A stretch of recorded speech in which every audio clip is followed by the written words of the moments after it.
UPPL जिंदाबाद जिंदाबाद जिंदाबाद UPPL जिंदाबाद जिंदाबाद जिंदाबाद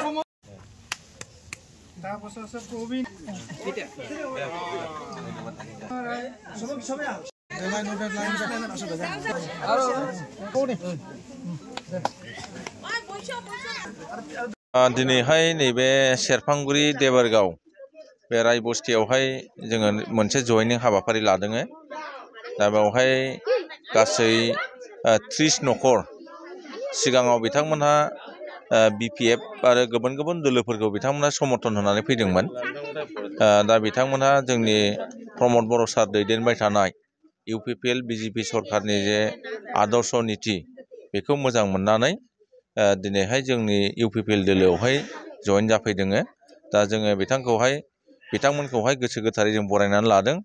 दा बिथांमोननि जगदान होनाया जोंनि UPPL दोलोखौहाय गोख्रों खालामसिनदों आरो जोङो आसा खालामदों जे सिगांनि समफोरावहाय जोंनाव राजबंशी कमिउनिटिनिफ्राय एसे माने बारा बिदिनो एसे खममोन।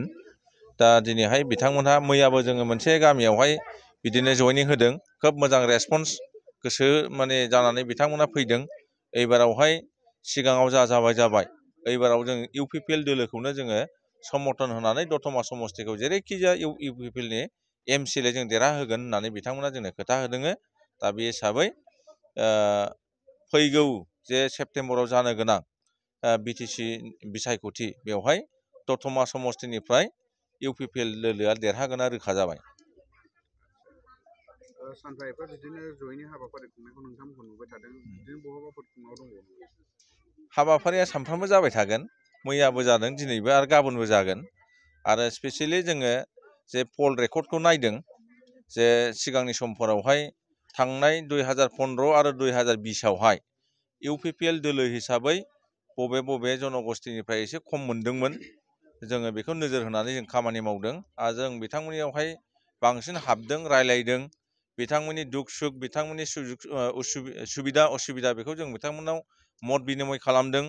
दा बिथांमोनाबो मोनसे सिगांनि माखासे माने भुल मोनसे धारणाखौ शिकार जादों जे जोङो जायनि थाखाय दिनैहाय दतमा समस्तिया MCLA खोमानानै लानांदों। दा बेखौ बिथांमोनाबो अनुभब खालामदों। दा ओइबार जे UPPL दोलोखौनो मदद होनानै बिथांमोना जोंनि दतमा समस्तिखौ उद्धार खालामनायावहाय सहाय खालामनो थाखाय आवगायबोदों। आरो स्पेसियेलि राजबंशी कमिउनिटिनिफ्राय जों एसे खम मोनदोंमोन नालाय, दा बे एबारावहाय जोङो बांसिन राजबंशी कमिउनिटिनिफ्राय जों भट मोनगोन आरो मुस्लिम कमिउनिटिनिफ्राय जों मोजां भट मोनगोन।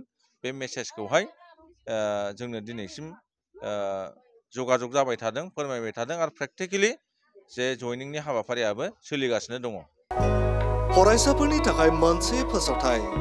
सोलोंथाइ बोसोर 2025-26 नि फरायसाफोरनि थाखाय गोदानै मुं थिसननाया दासान्दि सोलिगासिनो क'क्राझारनि बड'लेण्ड स्टार एकाडेमियाव।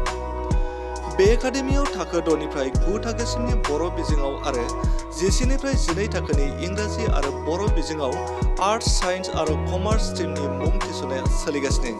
बड'लेण्ड स्टार एकाडेमियाव रोंगौथि गोनां फोरोंगिरिफोरनि फोरोंथाय होनायजों लोगोसेनो फरायसाफोरनि थाखाय माखासे खाबुफोरबो होफानाय जादों।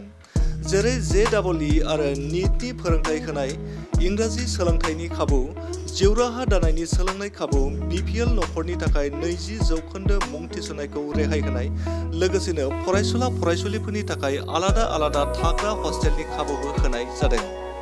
गोसो गोनां फरायसाफ्रा क'क्राझारनि थिथागुरि समबाय भवननि साखाथियाव थानाय बड'लेण्ड स्टार एकाडेमियाव गोदानै मुं थिसनोब्ला नैबे मबाइल नाम्बार 7638008149 एबा 6003499997 आव थोंजोङै फोनांजाब खालामनो हागोन।